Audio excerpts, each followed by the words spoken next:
audience. Say hello. Hi.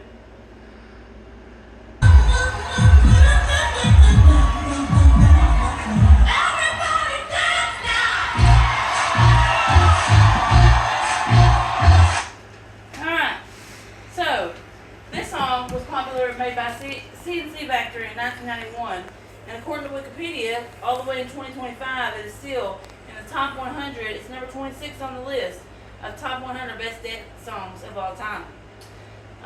Artists use songs like this to just like trigger our feelings and memories and really get us moving around, and that's how they sell music. But also, for people like me, like I've told you in other videos, people use this music as really just kind of a way to just get away, step out of the box, and just kind of get their mind moving away from everyday problems. So as I'm going to show you today, music has been shown through the last few decades in studies to assist mental well-being, physical well-being, and also just to improve quality of life, especially in pain control, anxiety control, and different things, within the scope at the end of life. So first we're going to talk about depression. So depression, according to this article on verywellmind.com, actually, first of all, according to the CDC website, depression has increased 60% within the last decade or so. So that's something that we really got to think about. But also, according to verywellmind.com, music has been shown to improve with symptoms of depression. So I know that with me, like when I'm feeling down and depressed, I know I've been through a lot in the past few years. I listen to music like Linkin Park, Louis Capaldi, Coldplay, different things that'll just kind of help me get to thinking about what I can do to kind of just like feel a little bit better. Anxiety and stress, also anger issues have been addressed with music. According to northshore.org, they talk about stress is something that music can help with. If you're feeling stressed out, I know that sometimes I just turn on my angry music when I'm driving, especially. Sometimes a little bit, excuse my language, Move Bitch by Ludacris. You just want to get them out the way when you're driving down the road, got a little road rage. Also, Popular Monster by Falling in Reverse is one that a lot of people, that are having mental issues or just anxiety, they'll kind of identify with, feeling that rage inside. And then there's a song called What If by Keiko, where he kind of talks about feeling just like he's not good enough, like he just feels anxiety and stress, and so a lot of people will listen to music like that and just kind of relate, and I know I do, kind of relate to the artist, and just kind of put you in their shoes a little bit. Also, music has been shown to just kind of invoke memories. So according to Medical News Today, there was a study in 2023 that shows that music provides a greater sense of connection to those around you, especially Alzheimer's patients, especially the ones that feel isolated.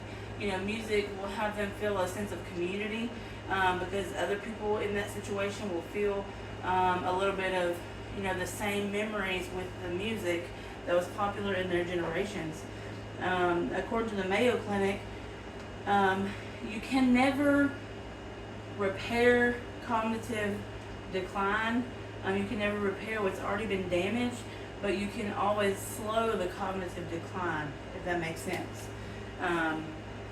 Also, in therapy groups, PTOT, group therapy, especially I know where I work at, we have group therapy time every Friday.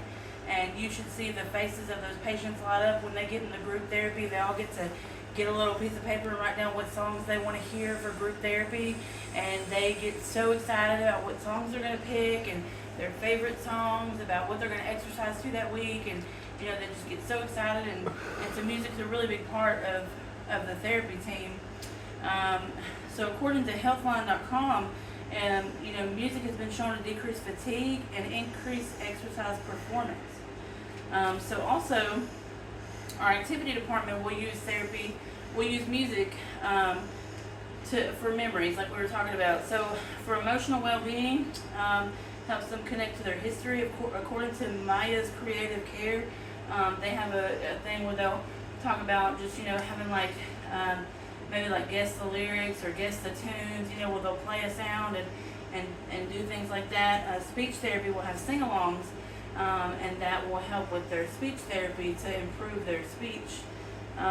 So also, there's also, it talks about there's a Rosewood nursing program that online that talks about reducing caregiver role strain by doing the group projects with the music, and it also will just take that time to have them kind of congregating and having the music time, and that'll give the caregivers a little bit of a break, so that does help with that also.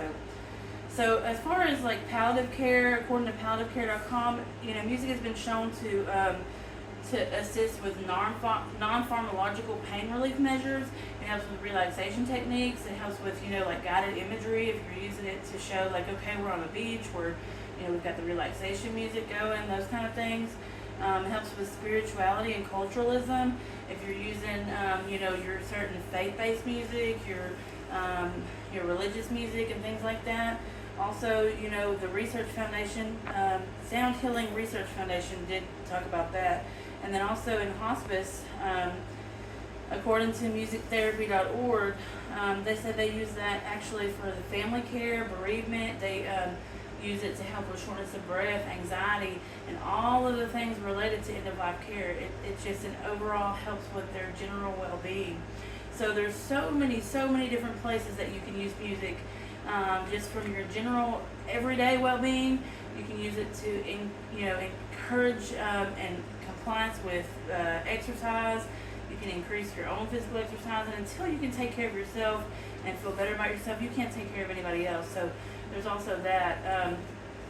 And then also, can help with end of life and pain management. So there's 3 different ways, for sure that we can use music in our everyday life and to take care of our patients. So I just really want to encourage you to use music therapy in a medical setting and in your own lives. And then, so I feel like I've given you a lot of reasons. And I feel like, if you've got any other ideas or anything, just get with me and we'll go from there. I appreciate you listening to me, and I hope you all have a great day.